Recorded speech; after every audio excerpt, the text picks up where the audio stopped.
parlerons dans cette session principale d'information de la probable pénurie de carburant à Libreville.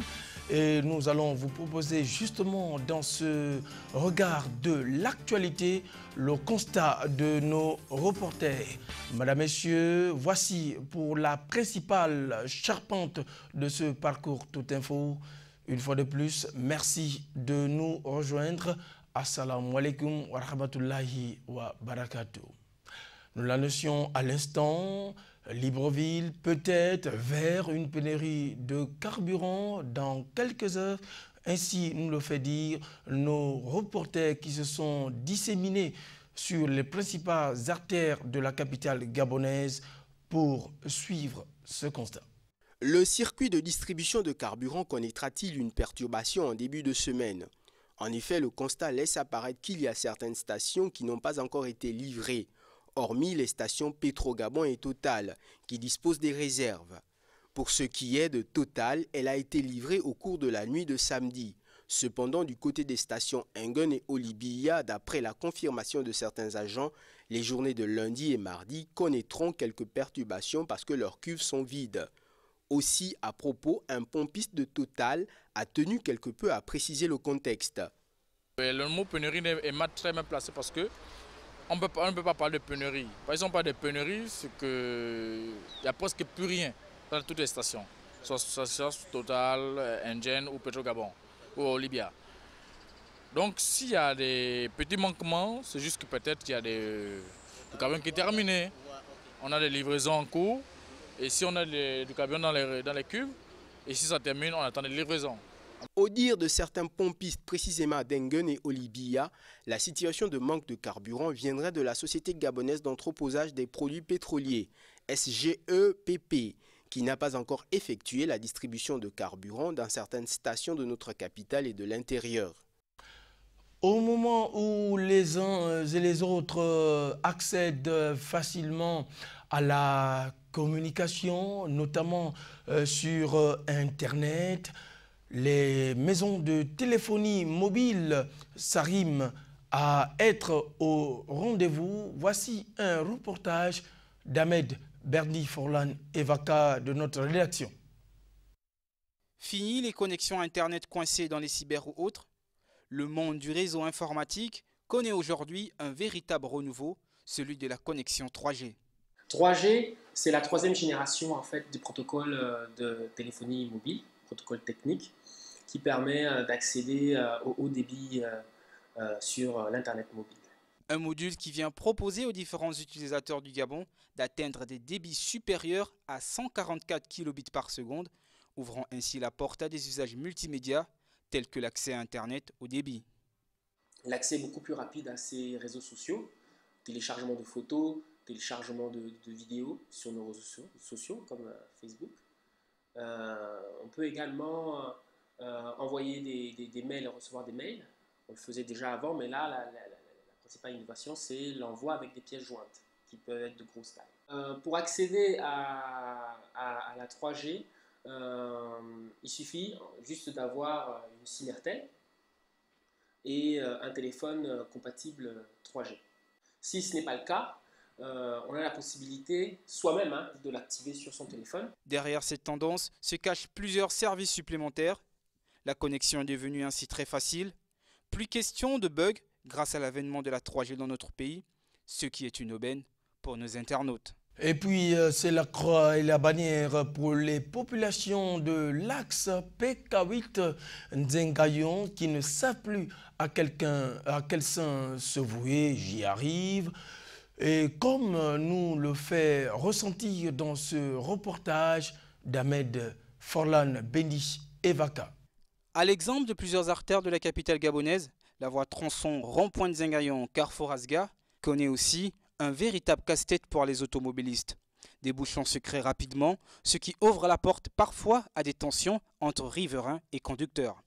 à cause d'un grand bouchon, on a des embouteillages ici qui vont des fois jusqu'à minuit, 1h du matin, les gens sont embouteillés là sur la route. Mais il se trouve que les voitures empruntent maintenant des petites pistes comme ça là, et ils se trouvent souvent confrontés dans des problèmes avec les habitants du quartier. Et les habitants du quartier, certes, ce sont des voies publiques, donc ils ont le droit pour les véhicules de passer, mais les habitants du quartier, ça les plaît pas, et ils créent souvent des barrages et sans même des problèmes. Des fois, ça veut créer des bagarres.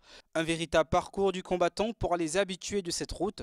Depuis plus de 5 mois, certains propriétaires de véhicules, comme celui des bus d'utilité clando, voient leur budget de visite technique grimper au plafond. On est presque au garage tous les jours. Tu ne peux pas finir une semaine sans aller au garage à cause de ces tronçons-là.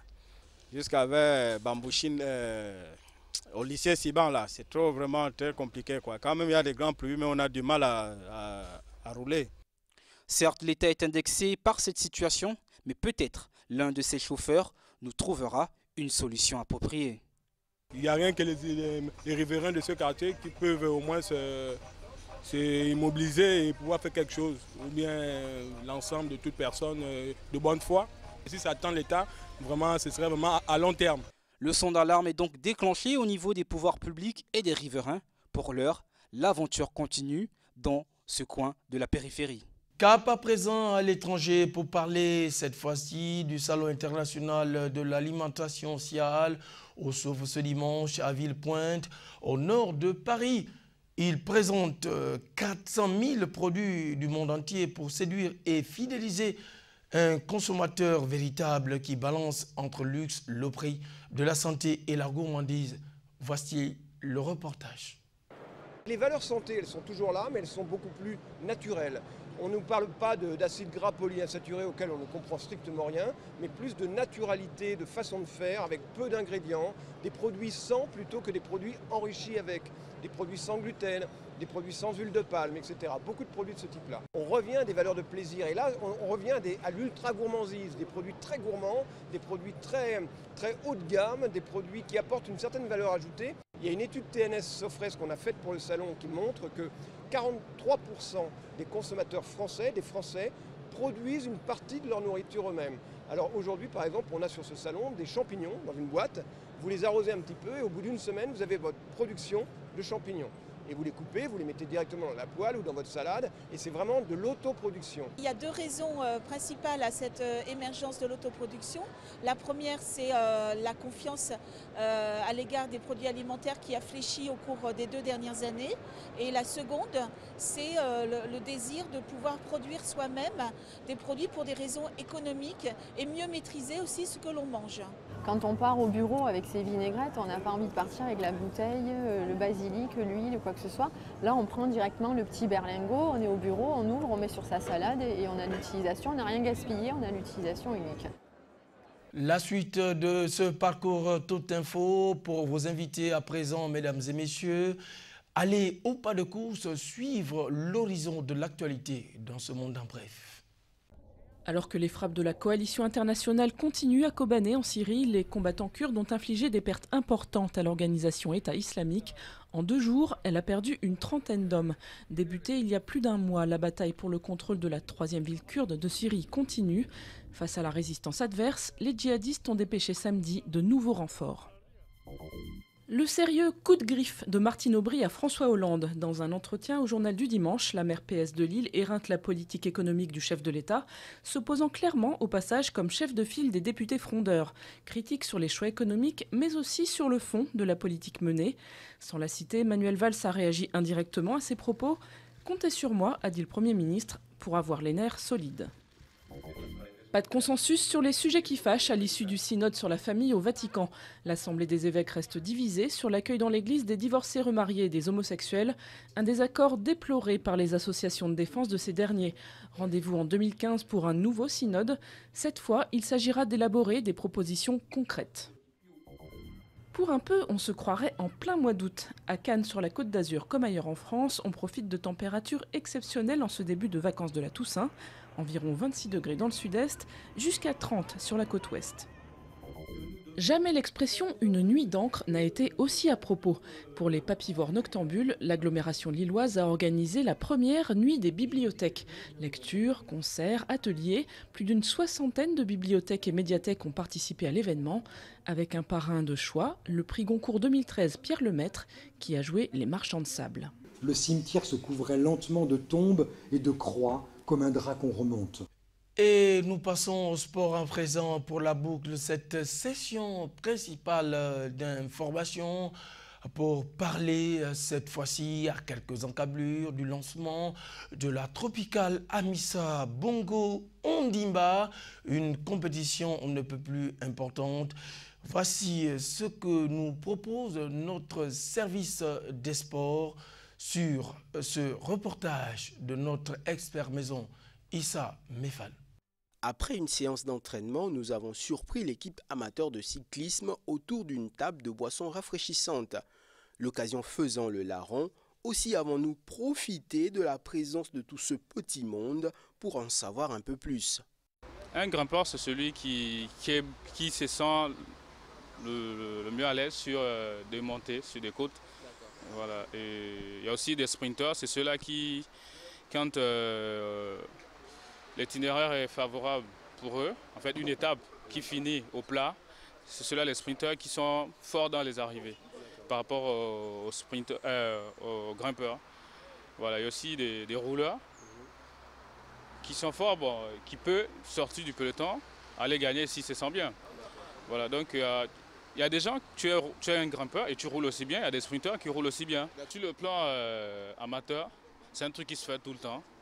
Par rapport aux professionnels où j'ai un calendrier bien respecté. Et nous, parce qu'avant d'être professionnel, il faut être amateur. Et au fur et à mesure, parce qu'il faut mettre plus d'efforts. Et quand tu es professionnel, le travail change. Vous avez, comme les professionnels, ils ont des vacances. Les amateurs, ils n'en ont pas. Parce qu'il va falloir toujours travailler, jusqu'à ce que plus tu travailles, plus le niveau augmente. Et c'est plus les compétitions qui mettent les cyclistes en jambes. Voilà, donc à beau t'entraîner et tu ne compétis pas, ça ne sert à rien. À notre grande surprise, on a compté parmi eux la présence du président de la Fédération gabonaise de cyclisme qui a bien voulu nous livrer ces quelques mots. Chaque dimanche, on fait un entraînement d'ensemble. Donc après cet entraînement, on se retrouve ici pour se désaltérer. Donc c'est la raison pour laquelle vous me voyez ici. Et chaque dimanche, c'est ce que je fais pour essayer de venir leur donner quelque chose pour pouvoir se désaltérer après cet effort. Vous savez, notre seule compétition, c'est la tropicale. Mais on n'est pas encore rentré dans les préparatifs. Toute la population cherche toujours à savoir si les Gabonais un jour doivent gagner une étape à la tropicale. Je l'ai toujours dit, vous savez, c'est une grande compétition. Et c'est une compétition où les amateurs, parce que nous avons que les amateurs, ce n'est pas les professionnels. Donc le travail, ce n'est pas le travail des amateurs, c'est le travail des professionnels. Donc c'est une compétition qui se passe entre les professionnels et les amateurs. Dans le cadre du développement du cyclisme au Gabon, de gros efforts ont été consentis. C'est à l'exemple de l'important don de vélos aux Ligues nationales de cyclisme le 18 janvier dernier par le président de la République, chef de l'État, Ali Bongo Ondimba. Toutes nos amitiés à Maurice Nazer Mbinga, président de la Fédération gabonaise de cyclisme, pour parler, cette fois-ci j'y arrive, des 3 rameuses qui se préparent à la traversée de l'Atlantique, une traversée de par le Cap, on a la seule force des bras allongés sur une planche de sauvetage en mer. Tel est le projet complément fou de 3 champions du monde. Voici le reportage. Forte houle, pluie et surtout vent de face violent. Les rameuses de l'extrême savaient que cette seconde traversée test serait difficile, mais elles n'imaginaient pas à quel point. Elles ont parcouru les 260 000 entre Lorient et Cap-Breton dans des conditions extrêmement défavorables qui ont considérablement ralenti leur progression. Tout cela avec des temps de récupération bien plus courts entre chaque relais, puisqu'elles ne sont plus que 3 dans l'aventure au lieu de 4 lors du premier test. La surfeuse Justine Dupont s'est en effet retirée du projet entre-temps. On s'aperçoit que 2h30 de récupération, c'est très court, en sachant qu'on rame 1h15, donc 1h15 d'effort en tenant une certaine allure, c'est très difficile. Donc il nous faut absolument un temps de repos entre 3 et 5 heures d'affilée dans la journée. Le planning de rame en Antarctique est donc modifié. Fini la rame 24 heures sur 24. À la tombée de la nuit, les coordonnées GPS seront enregistrées et la traversée reprendra au même point une fois les courtes nuits polaires passées et les rameuses reposées. Nouveau planning de rame et également nouvelle combinaison. Cette traversée était l'occasion de tester une tenue dite sèche, adaptée aux eaux très froides. C'est un peu plus difficile car la combinaison est plus lourde, mais c'est bien avec la température de l'eau. Et pour la grande traversée, ce sera parfait de pouvoir ramer sans avoir froid. Ça va être bien.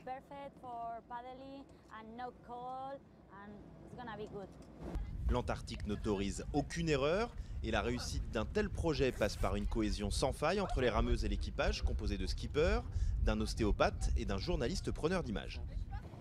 Ça inspire de la prudence aussi, beaucoup de prudence. Mais moi je trouve que c'est très courageux de leur part et puis il va falloir qu'on soit bien préparé pour aller dans ces zones-là. Et même si cette deuxième traversée test a été bien plus difficile que prévu, la motivation des rameuses reste intacte. On est tellement déterminés les trois que si jamais il y en a une qui lâche, eh ben on continuera à deux. Si jamais il y en a deux qui lâchent, on continuera toute seule, mais on y arrivera quoi. On a envie d'aller au bout et voilà, on est plus déterminés que jamais et en tout cas c'est tellement fort que voilà, on lâchera rien. Le départ de la traversée est prévu à la mi-décembre, mais le budget n'est pas encore bouclé. Pour soutenir les rameuses, un financement participatif a été mis en place et un club de supporters a été créé, le club des Givrés. Madame, Messieurs, c'est ainsi que nous mettons un terme à ce parcours Toute Info sur Nour TV, la passion du savoir. Merci à Alex Eboué, notre réalisateur traditionnel. Au Airbox, Tariq Magumbu. Les caméras étaient assurées ce soir par Ulysse Razak Boissa. Merci à notre chef d'édition, Ahmed Farlan Beni Evaka. Et assalamu alaikum wa rahmatullahi wa barakatuh. Toutes nos respectueuses salutations au grand imam du Gabon, Ismaïl Osseni Ossa, imam principal de la mosquée Hassan II de Libreville. Merci. Chaque jour qui passe est une vie.